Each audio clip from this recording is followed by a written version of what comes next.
Hello दोस्तों, आज हम लोग बात करने वाले हैं इस वीडियो में चैप्टर 5 क्लास 10th एनसीईआरटी से क्वेश्चन नंबर 11। इससे पहले वाले भी वीडियो में बताए थे, तो इसमें हम सोच रहे हैं जो दूसरे मेथड से और आपको आसान तरीके से हम आपको समझा दें। क्वेश्चन नंबर 11 कह रहा है, if the sum of first n term of an A P is 4n-n², what is the first term. तो पहला पूछ रहे फर्स्ट टर्म क्या होगा। What is the sum of first two term, तो sum of first two term क्या होगा, मतलब S2 क्या होगा। What is the second term, मतलब A2 क्या होगा। सिमिलरली फाइंड थर्ड टर्म, मतलब A3 और 10th टर्म, मतलब A10th and the nth terms यानी AN आपको निकालना है। तो यहाँ पे ये AP का टर्म्स दिया हुआ है और इसको यूज करते हुए जो सम का दिया हुआ है, sum of the first n term दिया हुआ है, इसको यूज करते हुए मुझे पूछ रहा है यहाँ पे आप निकालो फर्स्ट टर्म A1 निकालो, और जो कि A1 जो होता है वो S1 के बराबर ही होता है। फिर यहाँ बोला है what is the sum of first two term, तो S2 निकालो, फिर A2 निकालो, फिर थर्ड टर्म निकालो, A3 निकालो, A10th निकालो, फिर nth टर्म निकालो। ठीक है, तो चलिए इसको हम लोग बनाते हैं इस क्वेश्चंस में। तो जो क्वेश्चंस में दिया गया है उसको हम लोग लिखते हैं। जो गिवन क्या दिया हुआ है, तो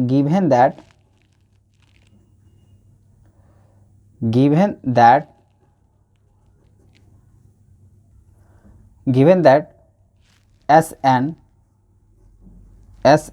इक्वल्स टू क्या दिया है 4n-n², ये दिया हुआ है। तो हम लोग को पहले फर्स्ट टर्म निकालना है, तो लिखते हैं यहाँ पे फर्स्ट टर्म। तो फर्स्ट टर्म क्या होता है A, तो फर्स्ट टर्म A होगा जो कि मैंने बोला यहाँ पे S1 के बराबर होगा, है ना। तो अगर मान लीजिए ये तो सम दिया हुआ है, तो यहाँ पर अगर S1 लिखते हैं तो n की जगह पे 1 लिखा है, तो 4 × 1 - 1 का स्क्वायर। तो जो सम ऑफ फर्स्ट टर्म का अगर बात करें तो 4 - 1, तो सम ऑफ फर्स्ट टर्म कितना निकल के आएगा 3। ठीक है, तो यहाँ पे ये 3 निकल के लाए हैं। अच्छा, ये सम ऑफ फर्स्ट टर्म जो होता है वो फर्स्ट टर्म मतलब A1 के बराबर ही होता है। ठीक है, जिसको हम लोग फर्स्ट टर्म भी बोल सकते हैं। वही अगर हम निकालें यहाँ पे sum of first two terms, first two term मतलब हम यहाँ पे बात कर रहे हैं S2 का। तो जैसे ही S2 यहाँ पे लेते हैं तो देखिए यहाँ पे ये जो फॉर्मूला दिया है 4 × n की जगह क्या आ जाएगा 2 का स्क्वायर, माइनस यहाँ भी आ जाएगा 2 का स्क्वायर। तो 4 × 2 का स्क्वायर कितना हो जाएगा 4, माइनस कितना हो जाएगा 4, 2 का स्क्वायर। 2 का स्क्वायर यहाँ पे नहीं होगा क्योंकि सिर्फ n लिखा हुआ है। तो 4 2 जाए कितना हो जाएगा यहाँ पे 8, और माइनस 2 2 जाए यहाँ पे कितना हो जाएगा 4। तो जो S2 है वो S2 निकल के आ जाएगा 4। ठीक है, अब S2 निकल के आ गया। अगर मुझे सेकेंड टर्म चाहिए, तो सेकेंड टर्म निकालने का फॉर्मूला क्या होता है, हम सेकेंड टर्म इसको ऐसे भी लिख लेते हैं। सेकेंड टर्म अगर निकालना है तो सेकेंड टर्म निकालने का फॉर्मूला होता है हम लोग का, जो S2 होगा उसमें से S1 को माइनस करेंगे, जो second sum of second term minus sum of first term. तो यहाँ पे अगर हम सेकेंड टर्म सिर्फ निकालते हैं तो S2 वैल्यू कितना है 4 और S1 कितना है यहाँ पे 3। तो A2 का जो वैल्यू होगा वो कितना निकल के आ जाएगा 1। तो यहाँ पे A2 निकल के आ गया। अब मुझे निकालना है कॉमन डिफरेंस। देखिए सेकेंड टर्म निकल के आ गया, फर्स्ट टर्म निकल के आ गया, सम ऑफ फर्स्ट टर्म निकल के आ गया। क्वेश्चंस में यहाँ पे जो दिया गया था, तो find the sum of first nth term for n, what is the first term. The first term हम यहाँ पे निकाल लिए हैं। फिर what is the sum of second term, the sum of second term कितना है 4 हो गया। फिर what is the second term, तो सेकेंड टर्म यहाँ पे देखिए A2 = 1 निकाल दिए। अब यहाँ पे पूछ रहा है सिमिलरली फाइंड थर्ड टर्म और 10th टर्म निकालना है। तो चलिए इसके लिए हम क्या करते हैं, कॉमन डिफरेंस यूज करते हैं और निकालते हैं। तो इसका कॉमन डिफरेंस कैसे निकाल सकते हैं, तो A2 माइनस क्या करना होगा A1। तो A2 कितना निकला 1 और A1 कितना यहाँ पे 3। तो कॉमन डिफरेंस जो निकल के आएगा वो हो जाएगा -2। ठीक है, कॉमन डिफरेंस निकल गया -2। अब हम पहले क्या कर लेते हैं, इससे पहले nth टर्म निकाल लेते हैं। चलिए यहीं पे बना देते हैं हम, यहाँ पे इससे पहले nth टर्म निकालते हैं। तो nth टर्म का फॉर्मूला होता है तो A + n-1 और D। nth टर्म क्यों बोल रहे हैं, क्योंकि आसान होगा। A का वैल्यू पता ही है कितना है 3 + n तो नहीं मालूम है, यही तो n टर्म है, और D कितना है -2। तो यहाँ आप लिखते हैं -2। इसको सॉल्व करते हैं, अगर n टर्म निकालना है तो 3 ये माइनस में है तो माइनस को अगर n से मल्टीप्लाई करेंगे तो माइनस कितना हो जाएगा 2n हो जाएगा, ये माइनस माइनस कितना हो जाएगा तो +2 हो जाएगा। इसको अगर nth टर्म के हिसाब से निकालते हैं तो 3 + 2 कितना हो जाएगा 5 - 2n। तो nth टर्म का आंसर होगा यहाँ पे 5 - 2n। अब हमसे पूछ रहा है थर्ड टर्म क्या होगा, है ना। तो मतलब थर्ड टर्म का मतलब क्या, a3 कितना होगा। तो a3 का मतलब क्या है ना, यहाँ पे जब nth टर्म निकाल ही गया, nth टर्म जो 5 - 2n निकल गया, तो n की जगह आप क्या यूज करना है 3, फिर 5 - 2 इंटू यहाँ पे कितना हो जाएगा 3। तो जो थर्ड टर्म होगा 5 - 2 3 जाए कितना हो जाएगा 6। तो जो थर्ड टर्म होगा कितना हो जाएगा -1। फिर बोल रहे हैं यहाँ पे टेंथ टर्म, तो मतलब यहाँ पे a टेंथ, तो a प्लस टेंथ टर्म के लिए हम लोग यहाँ पे nth ये निकाल चुके हैं ना, तो अब इसी की जगह पर हम लोग यूज करेंगे जैसे an = 5 - 2n। अब n की जगह पर कितना यूज करेंगे 10, तो यहाँ पर 10 रखें = 5 - 2 इंटू 10। तो 5 माइनस कितना 10 टू जाए कितना हो जाएगा 20। तो टेंथ टर्म का जो वैल्यू होगा माइनस कितना हो जाएगा 15। ठीक है, तो आई होप आपको समझ में आ गया होगा। जिस तरीके से यहाँ पे दिया गया हमने 1 पुट किया फिर 2 पुट किया, इस तरीके से S1 और A1 निकल गया, S2 निकला, फिर से हम A2 निकाल लिए, फिर कॉमन डिफरेंस निकाल के nth टर्म निकाल लिए। और nth टर्म निकालने के बाद ये जो निकल के आया है, जैसे जैसे पूछ रहे हैं यहाँ पे जो थर्ड टर्म निकालो, तो इसी पे हमने n का वैल्यू रख दिया, फिर 10th टर्म बोला गया यहाँ पे, तो हम यहीं पे वैल्यू रख दिए। ठीक है, तो आई होप आपको इस क्वेश्चन समझ में आ गया होगा। अब हम लोग बढ़ते हैं क्वेश्चन नंबर 18 की ओर। क्वेश्चन नंबर 18 यहाँ बोला गया a spiral is made of successive semi circle, ठीक है, with centre alternative at A and B. तो starting with centre A of radii, तो फर्स्ट रेडिया दिया है 0.5, फिर 1, फिर 1.5, फिर 2 as shown in the figure भी दिया होगा। तो what is the total length of the spiral made of 13 consecutive semi circle. तो चलिए यहाँ पे देखते हैं कि किस तरीके से फिगर दिया गया है, और उसके बाद बोल रहा है 13 सेमी सर्कल का सम बताने के लिए। तो देखिए कुछ इस तरीके से फिगर दिया गया है, और ऐसे ये जो है ना 13 बनेगा, तो इसका सम फाइंड करने हैं। तो आपको मालूम होना चाहिए जो पेरीमीटर ऑफ, अगर हम बात करें सर्कमफ्रेंस का, पेरीमीटर ऑफ सर्कमफ्रेंस का अगर बात करेंगे, सर्कमफ्रेंस ऑफ सर्कल जो कि क्या होता है 2πr होता है, ठीक है ना। लेकिन हम यहाँ पे जो बात करने वाले हैं, जो क्वेश्चन में दिया गया सेमी सर्कल, ठीक है ना। जब सेमी सर्कल यहाँ पे दिया गया है, तो हम लोग यहाँ पे सेमी सर्कल से ही निकालेंगे। तो सबसे पहले perimeter of semi circle figure आपने देख लिया, तो हम क्वेश्चन नंबर 18 का सॉल्यूशंस बना रहे हैं। इसको हम लिख सकते हैं सेमी पेरीमीटर। तो सेमी, क्योंकि सेमी सर्कल है तो सेमी पेरीमीटर ही होगा। तो सेमी पेरीमीटर ऑफ सर्कल क्या होता है πr, ठीक है ना। इस तरीके से जैसे इस फेज में आएगा, अब पूरा अगर रहेगा तो क्या हो जाएगा 2πr हो जाएगा। तो सेमी यहाँ पे जा रहा है, हो जाएगा πr। तो अगर मान लीजिए एग्जांपल के लिए फर्स्ट अगर निकालते हैं, फर्स्ट अगर पैरामीटर निकालते हैं तो πr, तो पाई इनटू रेडियस यहाँ पे दिया हुआ है, रेडियस यहाँ पे देख रहे हैं, रेडिया ही क्या होता है रेडियस होता है, जो कि दिया गया 0.5। तो यहाँ पे लिखेंगे 0.5, ठीक है, 0.5 सेंटीमीटर है। इसको अगर पूरा मल्टीप्लाई करें तो π/2 भी हम लिख सकते हैं, डेसिमल हटा के नीचे 2 आएगा, फिर सिंपलेस्ट फॉर्म करेंगे तो π/2। फिर अगर सेकंड अगर निकालते हैं तो π/1 दिया हुआ है, तो 1 सेंटीमीटर से मल्टीप्लाई करेंगे तो बनेगा π सेंटीमीटर। फिर थर्ड निकाल लेते हैं यहाँ पे पैरामीटर, तो π/1.5 सेंटीमीटर। तो हम इसको ऐसे भी लिख सकते हैं पाई तो रहेगा ही, बाई यहाँ पे इसको हटा देंगे तो नीचे आ जाएगा 10, सिंपलेस्ट फॉर्म करेंगे तो 3π हम 2 भी लिख सकते हैं सेंटीमीटर, ठीक है। तो देयरफॉर यहाँ पर अगर देखा जाए तो क्या बना π/2, फिर पाई, फिर बना 3/2π। इसमें हम लोग क्या करते हैं, तो फर्स्ट टर्म कितना माना जाएगा π/2। ये जो फर्स्ट टर्म होगा वो कितना हो जाएगा π/2। वही अगर कॉमन डिफरेंस का बात करें तो कॉमन डिफरेंस जैसे फर्स्ट टर्म और सेकेंड टर्म हुआ, तो पाई माइनस π/2। तो यहाँ पे कॉमन डिफरेंस जो होगा वो कितना हो जाएगा π/2। जब कॉमन डिफरेंस यहाँ पे निकल ही गया है, तो हमसे अब पूछ रहा है, देखिए यहाँ पे फर्स्ट टर्म भी हम निकाल लिए, कॉमन डिफरेंस भी निकाल लिए। अब पूछ रहा है यहाँ पे तो what is the total length of such spiral made of 13 consecutive semi circle. तो 13 का निकालना है। तो यहाँ पे सम ऑफ nth टर्म का जो फॉर्मूला होता है वो यूज करेंगे। तो Sn n/2, फिर 2a प्लस n माइनस 1 और फिर यहाँ पर हो जाएगा d। तो 13 टर्म का बोला गया तो S13, n की जगह आप कितना लिखेंगे 13/2, उसके बाद 2 इंटू ए, देखिए a का वैल्यू जो है ना वो π/2 है तो π/2 रखते हैं, प्लस n मतलब 13 माइनस 1 और d यहाँ पे क्या है, d निकालें ना तो π/2। तो अभी हम पाई के वैल्यू नहीं रखेंगे, नहीं तो कैलकुलेशन लंबा बन जाएगा।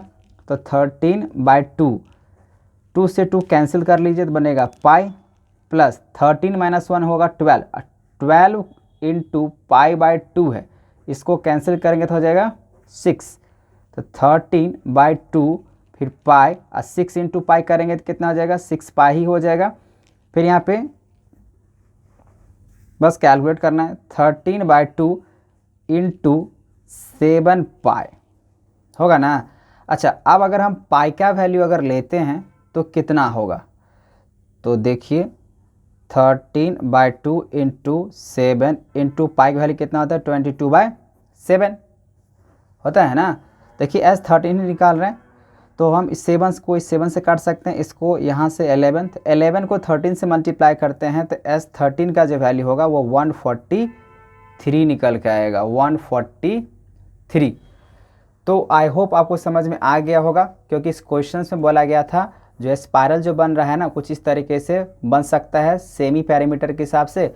तो हम यहाँ पे कंसेक्यूटिव के हिसाब से 13 था, तो पहले हम पैरामीटर निकालिए, फर्स्ट का क्या होगा, सेकंड का क्या होगा, तो इस तरीके से सबका हम सेमी पैरामीटर निकालिए जो कि एपी के टर्म्स में चला गया। तो इसको हम मान लेते हैं फर्स्ट टर्म मान लिए, सेकेंड टर्म, थर्ड टर्म। अब ये फर्स्ट टर्म है और डी निकालने हैं तो second term minus first term कर लेंगे तो कॉमन डिफरेंस निकल कर आ जाएगा। फिर हम लोग को निकालना था यहाँ पे सम ऑफ 13th टर्म्स का, ठीक है ना। तो सम ऑफ 13 टर्म्स के लिए एन टर्म्स का फॉर्मूला यूज किए, सम ऑफ एन टर्म्स का फॉर्मूला यूज किए हैं और ए और डी और एन का वैल्यू यहाँ पे पुट कर दिए, तो हम लोग को यहाँ पे वैल्यू निकल के आ गया है। चलिए अब हम लोग बात करते हैं क्वेश्चन नंबर 19 का।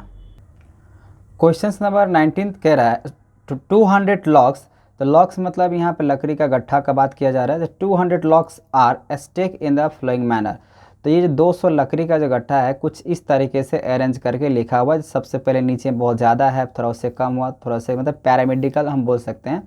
तो 20 लॉक्स इन द बॉटम, तो नीचे में अगर बात करें तो 20 रखा हुआ है, फिर इसमें 19 रखा हुआ है, फिर 18 रखा हुआ है, और ऐसे करते करते यहाँ पे जो है ना नेक्स्ट लेवल तक जा रहा है और टोटल कितना हो जा रहा है उसका 200 लॉक्स, ठीक है। तो इन हाउ मेनी रोज, तो इसमें कितना जो है ना ये रोज होगा और यहाँ पे 200 लॉक्स के हिसाब से कितना रो बनाएगा, और and how many logs are in the top, और जो सबसे ऊपर वाला होगा उसमें कितना होगा, ठीक है। तो बहुत ही आसान क्वेश्चन है, टोटल सम यहाँ पे दिया ही गया है, फर्स्ट टर्म सेकंड टर्म भी दिया गया है। मतलब क्वेश्चन ये कह रहा है जैसे मान लीजिए ये हम लकड़ी गट्ठा रख के कुछ इस तरीके से धीरे धीरे यहाँ पे डिक्रीजिंग ऑर्डर में जा रहा है, ठीक है ना, और लास्ट में जो है ना ये कितना नंबर ऑफ इसमें लॉक्स होगा ये निकालना है, और ये कितना इस तरीके से हुआ, ठीक है ना, रो वो पता करना है। तो चलिए इसको बनाते हैं। तो सबसे पहले यहाँ जो देख रहे हैं क्वेश्चंस में वो दिया हुआ है locks, 20 locks in the starting में दिया हुआ है। तो लॉक्स आर स्टेक, चलिए सबसे पहले लिखना पड़ेगा कुछ स्टेटमेंट। तो सिंस लिखते हैं logs are stacked in each row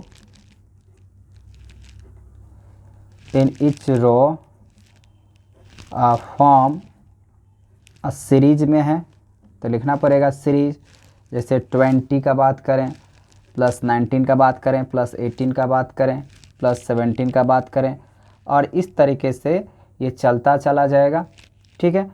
और यहाँ पे जो टोटल अगर हम सम का बात करें वो कितना दिया हुआ है, टोटल जो सम है लॉक्स का वो कितना दिया हुआ है 200 दिया हुआ है। तो यहाँ पे एक क्या होगा, फर्स्ट टर्म कितना होगा 20 होगा, कॉमन डिफरेंस क्या होगा, तो यहाँ पे 19 माइनस 20 कर लेंगे क्योंकि second term minus first term कर सकते हैं, तो 20। तो कॉमन डिफरेंस कितना निकल कर आ गया -1। तो कॉमन डिफरेंस भी पता है, फर्स्ट टर्म भी पता है और सम दिया हुआ है, तो हमको यहाँ पे n का वैल्यू चाहिए, ठीक है ना। तो हम लोग यहाँ पे अब यूज करते हैं सम का फॉर्मूला। तो Sn इक्वल्स टू होता है n/2, सम अप का फॉर्मूला 2a प्लस n-1 और d। तो इस सम कितना दिया है टोटल सम दिया है ना लॉग्स का, तो 200 दिया हुआ है, तो इसके जगह पर हम क्या रख देते हैं 200, n नहीं मालूम है तो n/2 हो जाएगा। उसके बाद 2a, a का वैल्यू कितना है, a का वैल्यू है यहाँ पे 20 प्लस n नहीं है तो n ऐसे रहेगा -1, और d का बात करें तो -1, इसको मल्टीप्लाई करते हैं, क्रॉस मल्टीप्लाई अगर यहाँ पे करें तो 200 को 2 से कितना हो जाएगा 400, ठीक है। तो 400 इक्वल्स टू n, 20 यहाँ मल्टीप्लाई करेंगे तो उससे 40, अब माइनस को इससे मल्टीप्लाई करें तो -n, इसको इससे करेंगे तो माइनस माइनस प्लस, ठीक है। अब यहाँ पे 400 इक्वल्स टू 40 प्लस 1, तो कितना हो जाएगा यहाँ पे 41, अब -n, तो देखिए बस फैक्टराइज लगता है करना पड़ेगा, तो 41 को n से मल्टीप्लाई करेंगे तो 40n, इसको इससे मल्टीप्लाई करेंगे तो n²। इसको थोड़ा सा अरेंज करते क्योंकि नेगेटिव में चला जा रहा है, तो हम इसको इस तरफ ले आते हैं, n² minus 41n plus 400 equals to 0, क्योंकि ये हम इक्वल में कर सकते हैं क्योंकि हम पूरा इसको इस तरफ ट्रांसफ़र कर लिए, इधर कुछ नहीं बचेगा तो 0 तो होगा ही होगा। अब इसको फैक्टराइज करने हैं तो इम्प्लाइड के साइन के साथ आप चल सकते हैं आगे, ठीक है ना, सब में जो है ना इम्प्लाइड का साइन लगा सकते हैं। अब इसको अगर फैक्टराइज करने हैं तो कितना हो जाएगा, तो मिडिल टर्म स्प्लिट कर लेते हैं, -25n माइनस 16n, और यहाँ पे हो जाएगा प्लस 400, ये आपको पता ही है, मिडिल टर्म स्प्लिट करते हैं, फिर n माइनस 25, फिर -16n माइनस 25 इक्वल्स टू 0। अब क्या करना होगा, तो जो ब्रैकेट में यहाँ पे दिया हुआ है उसको एक बार लिखना है, n माइनस 25 इक्वल्स टू 0, दो पार्ट में बट जाएगा, और फिर n माइनस 16 इक्वल्स टू 0, ठीक है। तो एक बार यहाँ पे n का जो वैल्यू होगा वो 25 होगा, और एक बार n का वैल्यू कितना हो जाएगा 16 हो जाएगा। तो यहाँ पे क्या हो सकता है, नंबर 16 भी हो सकता है और 25 भी हो सकता है, लेकिन इसको चेक करने के लिए हमको यहाँ पहले पॉजिटिव आना चाहिए। तो अगर हम यहाँ पे करें व्हेन अगर मानते हैं n का वैल्यू अगर 16 लेते हैं, जो नंबर ऑफ लॉग्स का बात किया जा रहा था, स्टेक किया गया इस तरीके से, अगर ये 16 है तो देखिए हम इसको n टर्म के हिसाब से निकालना पड़ेगा। तो n टर्म के हिसाब से अगर रखते हैं तो उसके लिए यहाँ पे क्या होगा, तो जैसे देखिए a n टर्म के लिए फॉर्मूला होता है a प्लस n-1 और d, a तो पता है कितना है 20, प्लस अगर हम यहाँ पे रखते हैं n की वैल्यू 16, तो 16 माइनस 1 और d, तो d कितना है -1, तो -1, तो 20 और 16 माइनस 1 कितना हो जाएगा 15, अब 15 को -1 से मल्टीप्लाई करेंगे तो 15। तो यहाँ पे जो 16 टर्म्स के निकालते हैं, जो 16 नंबर पे कितना हो जा रहा है 5, वही अगर मान के चलिए अगर हम 25 पे लेके स्कोर देखते हैं, तो व्हेन n इक्वल्स टू 25, तो a 25 इक्वल्स टू a की जगह पाएगा 20 प्लस n की जगह पर 20 माइनस 1 और d होगा -1। तो क्या होगा यहाँ पे 20, अच्छा 20 में से -1 गया तो 19, और 19 को मल्टीप्लाई अगर करते हैं, नहीं 25 से ना, तो यहाँ पे देखिए a इतना 20 था, लेकिन यहाँ पे n कितना हो जाएगा 25 होगा, 25 माइनस 1 कितना हो जाएगा 24, और 24 को अगर हम मल्टीप्लाई करते हैं -1 से तो -24, तो यहाँ पे जो 25th टर्म का जो वैल्यू -4, जो कि नेगेटिव पॉसिबल यहाँ पे नहीं हो सकता है, ठीक है ना। तो इसके लिए हम लोग को अब जो आंसर लिखना पड़ेगा वो क्या लिख सकते हैं, तो एक लाइन में यहाँ पे स्टेटमेंट हम लोग यहाँ पे दे देते हैं। स्टेटमेंट होगा hence the number of rose is 16 and number of logs in the top row कितना होगा 5, क्योंकि पॉजिटिव वाला होना चाहिए, नेगेटिव में तो लॉग्स नहीं जाएगा, ठीक है ना, क्योंकि हम लोग स्टेक कर रहे हैं, एक पे एक रख रहे हैं। जब एक पे एक अगर रख रहे हैं तो उसके हिसाब से अगर देखा जाए तो पॉजिटिव ही आना चाहिए, ठीक है। तो यहाँ पे इसका आंसर यही होगा। तो आई होप आपको ये क्वेश्चन समझ में आ गया होगा किस तरीके से बातें किया जा रहा है। तो यहाँ पे टोटल 200 लॉक्स दिया गया था, जो नीचे वाला में रखा हुआ था वो था 20। फिर इस तरीके से डिक्रीजिंग ऑर्डर होते जा रहा है। पूछ रहा था यहाँ पे ऊपर में कितना होगा और उसके बाद यानी कितना ऐसे हम रो फॉर्म कर सकते हैं। तो ऐसे रो फॉर्म हो जाएगा 16, ठीक है ना। और जो टॉप पे होगा वैसे रो कितना फॉर्म होगा, 16 ही होगा। 16 ही क्यों होगा, क्योंकि 16 वाला ही जो है ना ये पॉजिटिव दिखा रहा है और ये नेगेटिव दिखा रहा है। तो ये नेगेटिव वाला हम लोग को नहीं लेना है, पॉजिटिव वाला लेना है, ठीक है। अब हम बात करते हैं क्वेश्चन नंबर 20 नंबर। अगर ध्यान से देखें तो ये भी बहुत ही आसान क्वेश्चन है, लेकिन बहुत सारे बच्चों को डिफिकल्ट लगता है। बोला कि इन ए पोटैटो रेस, एक पोटैटो रेस हुआ, bucket is place at the starting point पे यहाँ पे रखा हुआ है, which is 5 meter from the first potato. तो फर्स्ट यहाँ पे जो है ना दिया हुआ है 5 मीटर पे है। And another potato are place 3 meter apart is straight है, 3 मीटर के हिसाब से यहाँ पे जो है ना फिर डिस्टेंस पहला है यहाँ पे, यहाँ से 5, बाकी सब कितने पे है, 3 के डिफरेंस पे दिया गया है। So there are the 10 potato in the line. देख रहे figure, a competitor start from the bucket, pick up the nearest potato, ठीक है। So runs back with it, so drops it the bucket, runs back to the pick up the next potato, runs to the bucket to drop it in, and continuous in the same way until all potatoes are buckets. What is the total distance of the distance the competitors has to run? मतलब ये जैसे अगर हम बात करें कोई competitors हैं जो बार बार यहाँ से जो है ना पोटैटो को तोड़ के इस बकेट्स में रख रहे हैं, तो बताना ये है जो टोटल इधर से उधर करने में इसको कितना डिस्टेंस कवर करना पड़ा। तो अगर फर्स्ट दिया गया 5 है और बाकी बात 3 का डिफरेंस जा रहा है, तो सिंपल सी बात है ना, ये 5 है तो सेकंड कितना हो जाएगा, 5 + 3 अगर करेंगे तो 8 हो जाएगा, फिर 8 + 3 करेंगे तो 11 हो जाएगा, क्योंकि 3 के डिफरेंस पे रखा हुआ है ना। तो सबको जोड़ लेंगे इस तरीके से, फिर एक बार आ रहा है एक बार जा रहा है, तो एक बार आने का एक बार जाने का अगर बात करें तो 2 बार जा रहा है ना, तब वैसे भी 2 से मल्टीप्लाई करके इसका टोटल डिस्टेंस निकाल सकते हैं। तो चलिए यहाँ पे जो ऑब्जर्व किए हैं इस ऑब्जर्व के हिसाब से हम यहाँ पे लिखते हैं जो क्या क्या कह रहा है क्वेश्चंस में, ठीक है। तो यहाँ पे अगर देखें तो क्वेश्चंस के हिसाब से अकॉर्डिंग टू क्वेश्चंस यहाँ पे फर्स्ट जो दिया गया था तो वो कितना पे था, 5 पे था, ठीक है। तो हम क्या करते हैं ना, इसको एक ही बार, जैसे क्या होता है ना, अब एक बार जाने का फिर एक बार आने का, एक बार जाने के साथ अगर निकालेंगे तो 5, 8 इस तरीके से 3 का डिफरेंस लेके बना देंगे, फिर जितना आंसर आएगा उसको 2 से मल्टीप्लाई कर सकते हैं। वही अगर हम यहाँ पे ये कहें जो अगर एक बार जा रहा है एक बार आ रहा है, तो दोनों को अगर एक साथ अगर बनाते हैं तो सारे वैल्यू को क्या करना पड़ेगा, डबल करना पड़ेगा, ठीक है। तो क्वेश्चंस के हिसाब से अगर हम देखें जो कंपटीटर्स है, कंपटीटर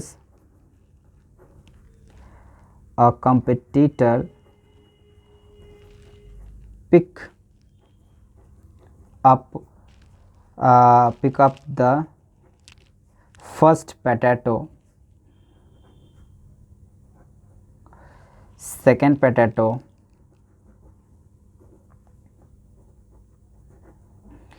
इस तरीके से। तो डिस्टेंस कितना कर सकता है अगर एक साथ जाने का और आने का, द डिस्टेंस, वैसे ये स्टेटमेंट इतना लिख रहे हैं, वैसे सॉल्व करने के लिए एक लाइन में हो जाएगा, sum by competitors, the distance sum by competitors, क्योंकि एक बार जाने का होगा और एक बार आने का होगा, तो टोटल डिस्टेंस पूछ रहा है यहाँ पे।